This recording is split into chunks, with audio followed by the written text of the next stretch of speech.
Holocaust, the genocide of 6 million European Jews during World War II, is one of the first lessons you learn in grade school. We learned about how people were ripped apart from their families and forced onto trains. Being raised Jewish, I always felt a strong connection to this historical moment in time. My roommate Sarah and I woke up in Rome at 4 o'clock in the morning and dragged our bags down our street, Vicolo dei Cinque. As we arrived at the airport, we made our way through security and we were off. The flight was only an hour and a half, which was a convenience of studying abroad in Rome rather than other cities. We touched down in Krakow, Poland to embark on what would be our historical and learning experience of the semester.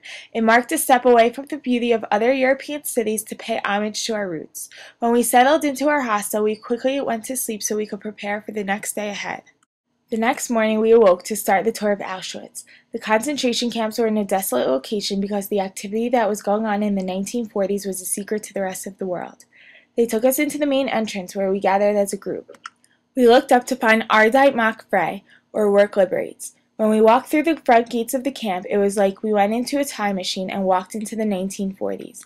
Everything was exactly the way it was left when the camps were liberated. Once inside, we turned around to face the unexplainable. We were locked in, and a barbed wire fence was the only layer to separate us from the free world. Auschwitz is designed into a museum, so each bunk unfolded a little more information about the war.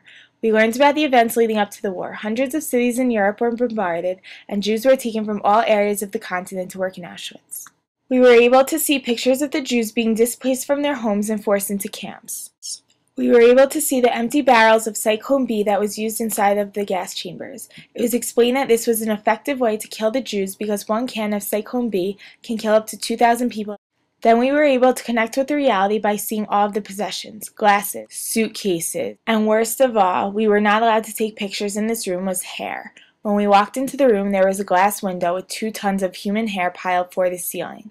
They used to shave the prisoners' hair off and use it to make blankets. The smell of the hair was overbearing, and it was hard to know that each strand of hair belonged to our ancestors. Over 4,000 pounds of hair. We saw the sleeping conditions, which consisted of straw on the cold cement floor and bunk beds that held 5 people per bed. We were also taken into the only gas chamber that remained standing in Auschwitz. It was scary to know that we stood where millions of people were gassed and then cremated into the ovens. At the end of the day, we loaded the bus and pulled out of Auschwitz, leaving the emotional events of the day behind. My experience at the concentration camps was powerful, filled with the reality of the hard conditions that the Jews endured during the Holocaust, something I was able to see for myself after learning about for so many years.